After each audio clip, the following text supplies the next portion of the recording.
Hello, Internet. Welcome to Science Theory, the show where the host is using AI voice mimicry because I'm sick to the stomach. You see, all this AI life has me wondering if there is alien life out there. I mean, could aliens be cranking 90Es out there somewhere? Sorry if that was cheesy. I don't know what that even means. All I know is that it's from Fortnite, and Fortnite is a game. I could have just said, could aliens be playing games out there? Sigh. Anyways.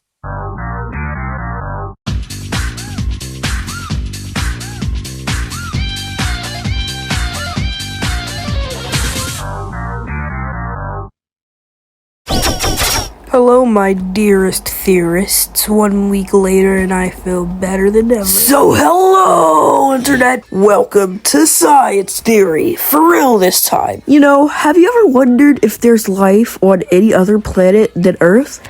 Yeah, me too. That's why today we're going over the factors that it takes to create life and seeing if there's any planets that include these factors. And if they do, we'll determine if they could have life or not. Starting off with Mercury, it has no water whatsoever, which is important to life itself. Back then, and when I say back then, I mean like billions of years ago, microorganisms could have been existent, but now that it's billions of years later, there's no water anymore, and if there's nothing that life is dependent on, that it's on that planet, that just means there's no life on there anymore. Plus, the planet gets really cold at night, and I mean really cold, and like totally hot at day. It's horrible. Now, I may have been lying when I said Mercury was horrible, because this planet, the hottest planet, let me explain. Okay, so this planet has a very thick atmosphere and it traps the sun's heat. So that means it is a very, very hot there, and there are many volcanoes.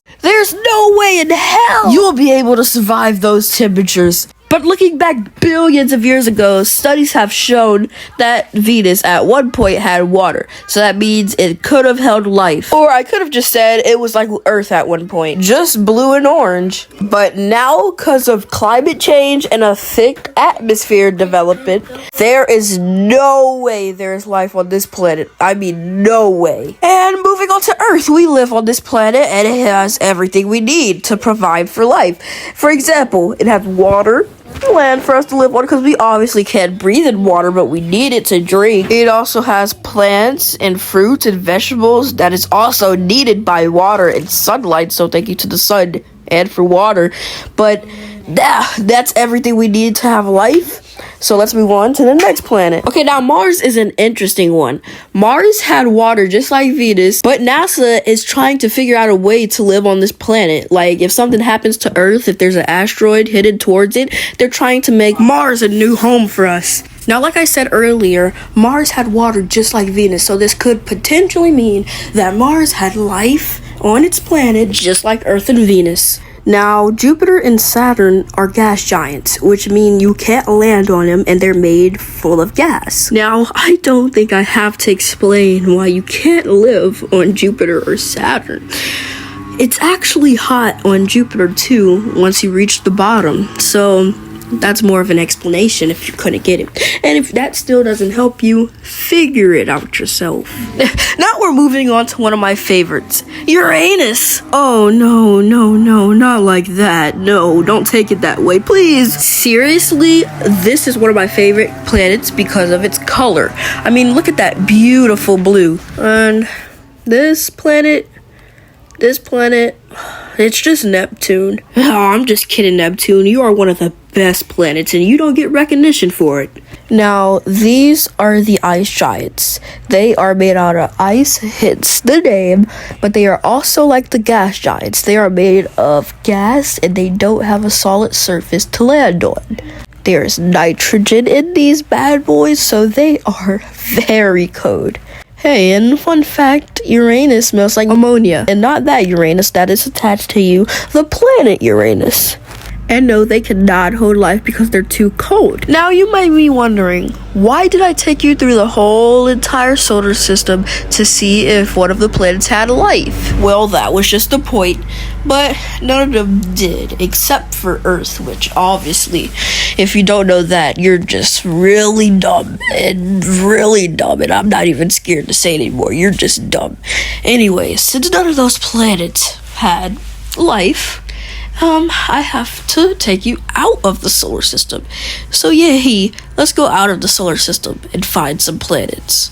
Now, this is the Milky Way galaxy. We live in it, yada yada yada. We live in this Milky Way, but there's also some other galaxy that I'd like to introduce you to. Alright, this is the Andromeda galaxy. You can bet that there is habitable planets in this galaxy. As I'm researching this, there is really not any planet known in the Andromeda galaxy that scientists have discovered. So we're going to stick to the most simplest one. It's at the tip of the Milky Way galaxy, I believe. Don't fire me.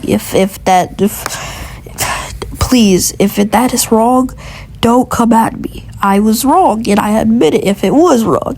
But that's just how I feel. Now, this is Kepler 452b. It has water on the planet and land, so that's already one step up. But one downgrade is that it's 10 times larger than the sun, and that has a bad impact on stuff because that could change climate, that could change tide and waves. There would be massive tsunamis sometimes, and that could affect a lot of things. That could have earthquakes, and there's a lot of stuff. Now, it may not be suitable for us, but like I said earlier, there could be aliens out there cranking 90s on the planet.